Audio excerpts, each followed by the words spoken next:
Manchester United agree terms with Jared Brathwaite over transfer. Joshua Zirkzee, apparently the next player we are going to target, with Manchester United willing to trigger his release clause.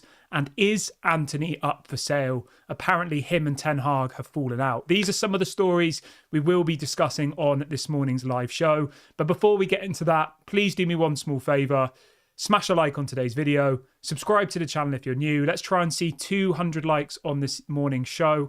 And if this is your first time watching, please do consider giving us a subscribe. We'll be live throughout the whole of the transfer window. I'll have a video for you in the morning, a video for you in the evening. And if anything breaks during the day, I also go live as well. So make sure you get involved here on Daily Red Devil. Yeah, so much to get into on the show this morning. Let's start off with the big bit of breaking news that dropped late last night, and that is that Manchester United have agreed personal terms with Jared Brathwaite. Manchester United have apparently offered him a contract worth £160,000 per week. That is a hell of a lot of money. A hell of a lot of money. Just to give you a bit of perspective, obviously he plays for Everton at the moment. His current wage at Everton is £35,000 a week. So we are effectively giving him 4 times what he's being paid at Everton. I mean, no wonder he wants to come to Manchester United. We're a bigger club, the biggest club in the world. We're going to be playing in Europe, and we're going to give him 4 times what he's currently earning. Now, do I have a problem with this? Not massively, to be honest. I think that probably is a fair price. When you think that Martinez is on about 140, Lindelof's on 140, Luke Shaw's on 140, it's in and around the right type of money, you know? Harry Maguire's on 200. That's where the line kind of needs to be drawn. And I'm not going to sit here and say I'm really happy with that, because I think it's still a hell of a lot of money, 150, 160k a week. But it could be worse, is what I'm trying to get at, you know? So, yeah, I think for 150k a week, I think it's a good bit of business.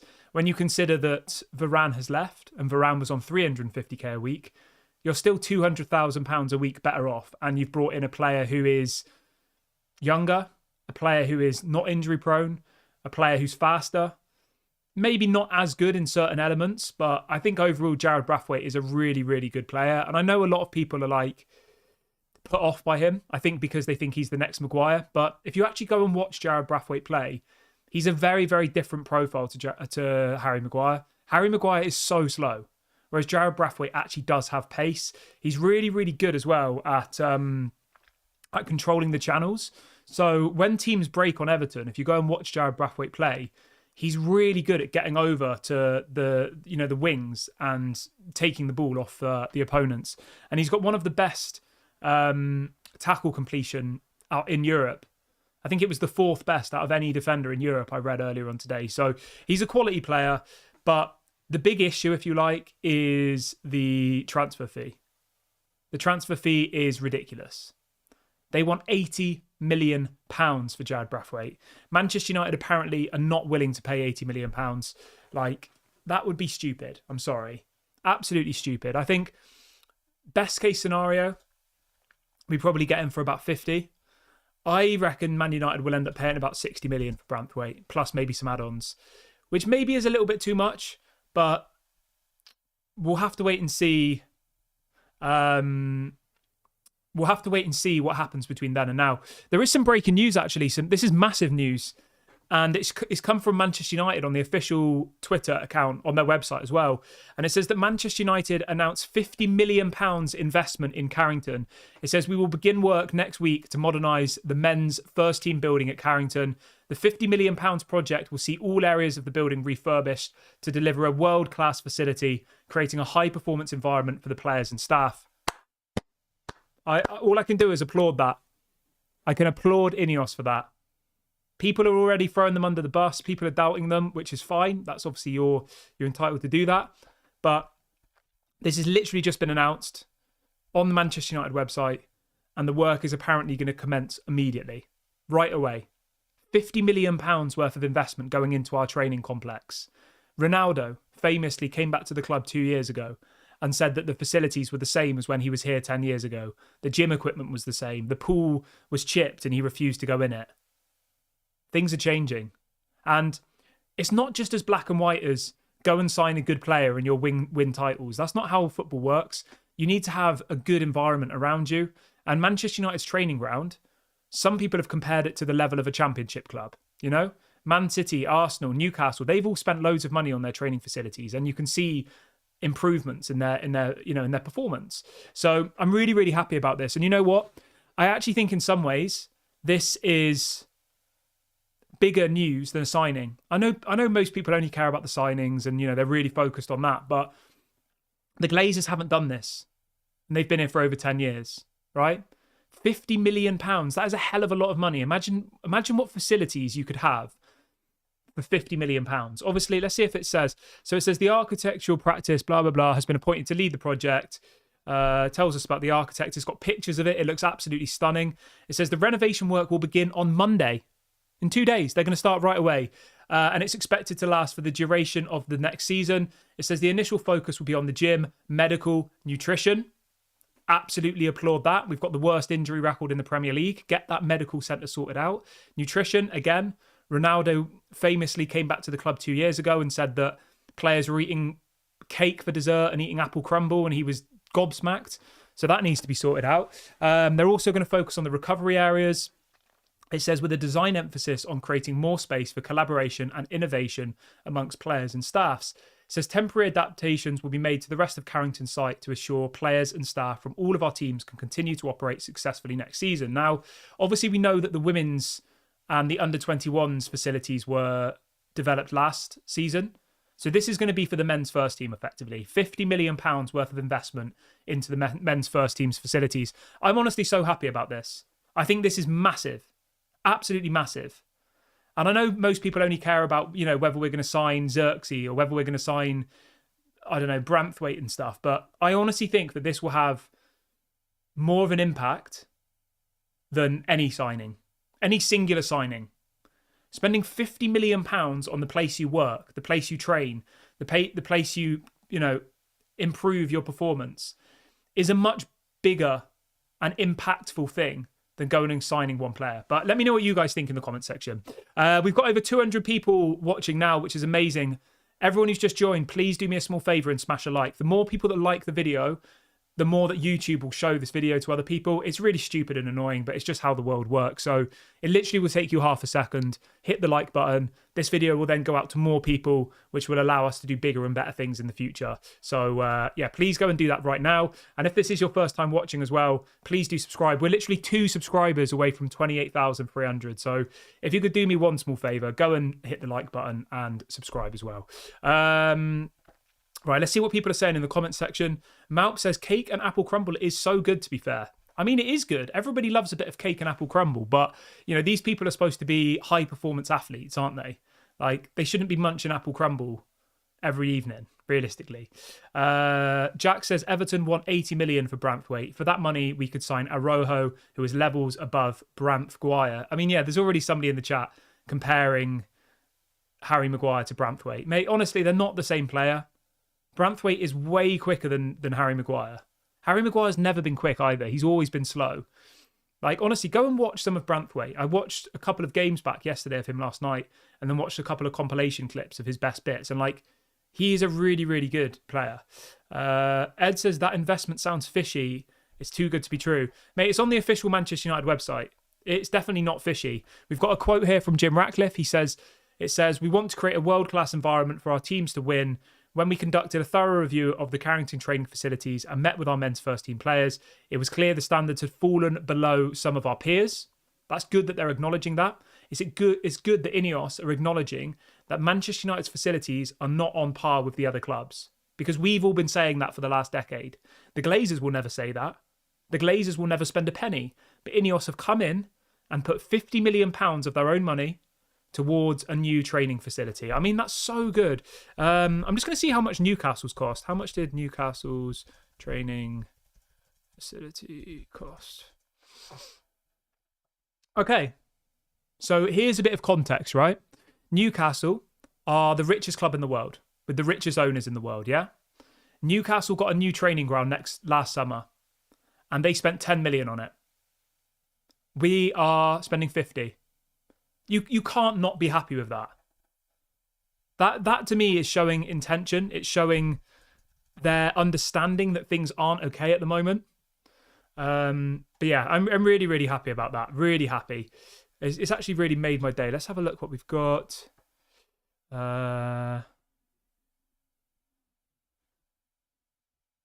Lumen says, Kieran, you have applauded Ineos much earlier.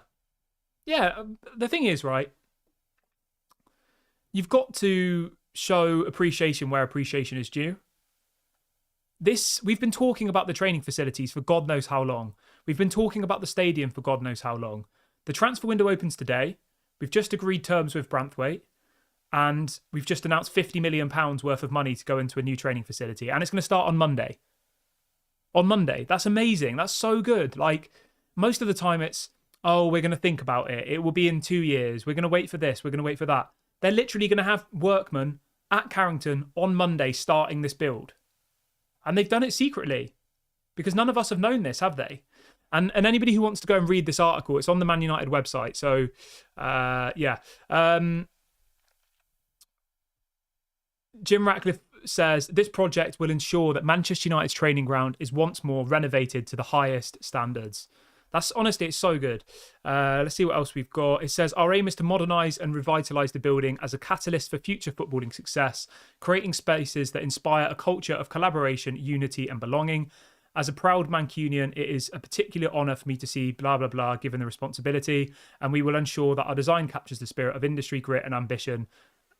Like, this is honestly so good. I'm sorry to keep going on about it, but I'm really happy about it.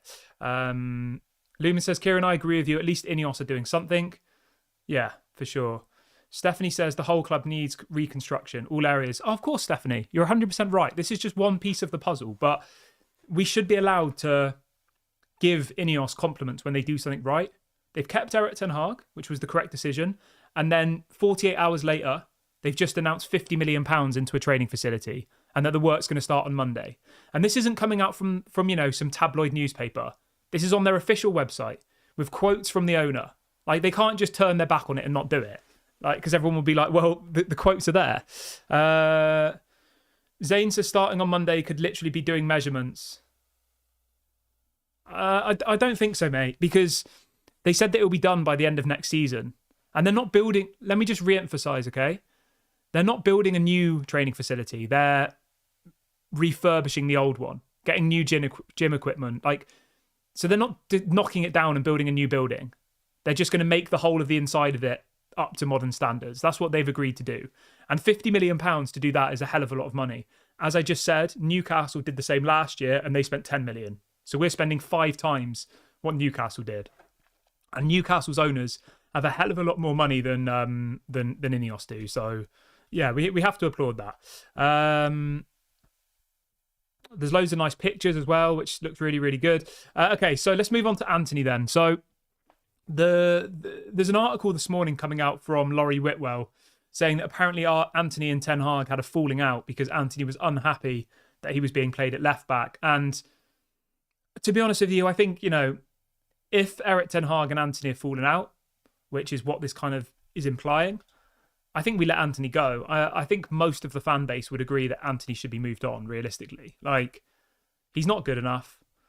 Obviously, we got absolutely rinsed on the price by Ajax. We're never going to get that money back for him. He's probably worth about £30 million tops, maybe less. But I definitely think he needs to be moved on. I think he doesn't have a future at Manchester United. And I think that, we need to just bite our tongues on this one and, get rid of him. What else have we got in here? Somebody's saying that the Super League will come soon. I don't know where you got that from, mate. I don't think so. Sim says the Glazers painted the front of Old Trafford. They spent money. Spending 50 million on a new training facility is not comparable to painting the front of Old Trafford, mate. I'm sorry. Like, that's like light and day, isn't it? It just isn't. But yeah, for me, Anthony needs to go. Like, without a shadow of a doubt. I gave him the benefit of the doubt this time last year. I said he's had an okay first season. Let's see what he can do in the second season. But his second season has been absolutely atrocious. Yeah, I have zero faith in Anthony. But yeah, let me know what you guys think.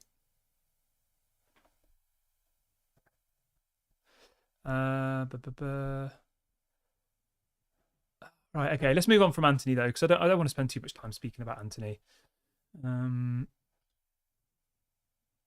Yeah, so I mean, most of the news coming out in the last couple of minutes is all focused on this new training facility, which is really exciting. I'm really happy about that. But let's talk about Joshua Zirkzee, shall we? Because I know a lot of people tune in for the shows for the transfer related stuff. So apparently Manchester United have a strong interest in Joshua Zirkzee. They are now considering triggering his £34 million release clause. This is being reported this morning by multiple different journalists. Man United should go and get Zirkzee without a shadow of a doubt. I honestly think he would be a quality signing. His stats in the Serie A are better than what Rasmus Højlund's was. Okay? We spent £70 million on Rasmus Højlund. This guy's available for £34 million. He's playing for a worse team in the same league, and he's scored more goals and got more assists. And the thing I really, really like about Joshua Zirkzee is that he's still very young. Obviously, he's Dutch, so he has that Erik ten Hag connection. He's just been called up to the Dutch national team, so we'll be able to watch him in the Euros. And you know what? He is a winner. He was at Bayern Munich. He won the Champions League at Bayern Munich. He won the Bundesliga 3 times at Bayern Munich. Like, he has won stuff in his career already. He knows what it's like to be part of a winning mentality team. And I think for that reason, he would be a quality signing. Whereas Rasmus Højlund, I love Rasmus Højlund. I think he's going to be amazing in the future. But when we brought him in, he'd not really achieved much in his career to that point. Whereas at the age of 23, Joshua Zirkzee has won 3 Bundesligas, a Champions League, a Super Cup, the German Cup. Like, he's achieved a lot in a very, very short amount of time. Now, obviously, that was because he played for Bayern Munich, but he was still part of that team. He was in that dressing room. And I think for that reason, it's an absolute no-brainer. It really, really is. He got 19 goals and assists in 37 games. So he's averaging a goal or an assist every other match. And that's for Bologna, who are, I think they're, let me just double check where they finished in the table, but I don't think they're one of the top teams. Yeah, they finished 5th. So they're kind of like in and around that. They're lower than Atalanta, put it that way. They finished below Atalanta. So Rasmus Højlund was playing for a better team, a team who just won the Europa League and managed less goal and assists than what Joshua Zirkzee did in the same amount of games. So yeah, I think it would be a really, really good signing. And I think it would show a real statement from the new owners. You know, if we went and got Branthwaite and Zirkzee, say 50 million for Branthwaite and 34 million for Zirkzee, that would be quality. Absolutely quality. We just need to then go and get a midfielder. Somebody says, what about Evan Ferguson from Brighton? Evan Ferguson is a quality player, really, really good, but he's going to cost you probably £100 million, and I just don't think it makes much sense, to be honest, at the moment. Yeah. I don't know, I just feel a sense of, you know, when something just feels right. Joshua Zirkzee feels right. The right age profile. He's got a proven track record. And also the Dutch connection I like. I think, you know, it's good that Erik ten Hag has some Dutch players. He's a Dutch manager. Let him have some Dutch players. Why not? So I like that. And I like his profile. And I think he'll work well alongside Rasmus Højlund. The same with Branthwaite. I just think he would do well at Manchester United. So if we were to get these 2 deals done as our first 2 deals, I would be really, really happy with that. I can't lie to you. Alan says Todibo is much better than Branthwaite. Alan, we've spoke about Todibo multiple times on the channel. Okay? I'll say it again, but the issue with Todibo is not his quality. The issue is this. UEFA rules state that if an owner of a football club has 2 football clubs, right? In Ineos, they obviously have Nice and Manchester United. If they're both competing in the same competition, you can't sell a player to the other club that season. So Manchester United are unable to buy Todibo because we're both in the Europa League. It's because otherwise it creates an unfair advantage. Because otherwise, in theory, we could buy 5 of Nice's players for a really small fee, which would massively improve us. And then it makes the competition unfair. Does that make sense? So Todibo is a good player. Todibo and Branthwaite together would be great signings. Todibo is probably going to be cheaper than Branthwaite. But legally we can't sign him. Does that make sense? Jay says, hey, I love what you're doing. What do you think of Maximilian Bayer? He's only 30 million euros. Yeah, I mean, that's another really, really strong option. We spoke about him on the show yesterday. Obviously plays his football for Hoffenheim in the Bundesliga. 21 years of age, in the German national team. Got 16 goals and 3 assists last season. I think he's an interesting option. I'll be honest with you, I've seen a lot more of Joshua Zirkzee. He has got a release clause of about £30 million, this Bayer guy. I mean, in an absolute dream world, I would be looking to sign 2 strikers, to be honest, but that probably won't happen. You know, if you think about it last season, right, we had Martial, Højlund, and Rashford. We've lost Martial. And you think seasons before that, at some points we had Ronaldo, Cavani. I think we had Martial still. Like, Man United usually have 3 strikers. So if we could get 2 strikers for like 60 million combined, whether that's Zirkzee and Bayer from Hoffenheim, I think that would be quality. But it probably won't happen. And I personally think that Man United will go for, what's he called? Joshua Zirkzee. It just feels right, you know? It just makes sense. It makes a lot of sense. Somebody's saying there's a tweet from Fabrizio about Joshua Zirkzee. Let me see if I can find that for you. Everyone who's just joined, please smash a like. We've got over 300 people watching now, which is amazing. If everyone likes the video, let's see if we can get to 200, which would be, yeah, really, really good. So the story here is that Manchester United have a strong interest in Zirkzee. They've agreed personal terms with Jared Brathwaite, blah, blah, blah. And it also says that Manchester United are still trying to sign Lenny Yoro, but apparently Real Madrid is his most likely destination. So, yeah, I don't think Lenny Yoro to Manchester United will happen personally, but we'll wait and see what happens in that one. Let's have a look what else people are saying in the chat quickly. Somebody's saying... Somebody says, we're spending more than Newcastle because the level of decay. I don't know, mate. I'll be honest, I've never seen Newcastle's training facility. I don't know. I don't know what Newcastle's training facility was like before, but like £50 million is a hell of a lot of money to spend if you're not actually building anything. Let me just re-emphasize, all right? I don't want to keep talking about this, but they're not building Carrington again. They're refurbishing it. So they're going to effectively deck out the inside. It's very, very different, you know? But yeah, I'm going to wrap the video up here, guys. I will be back live this evening. I was meant to be going away this weekend, but my friend's ill, so you've got me all weekend. I'm not going away. Have a great day, everybody. I'll be back at 6 o'clock. Please smash a like on the video before you go. Please subscribe to the channel if you're new. This has been Daily Red Devil. I'll speak to you all at 6 o'clock. Bye-bye.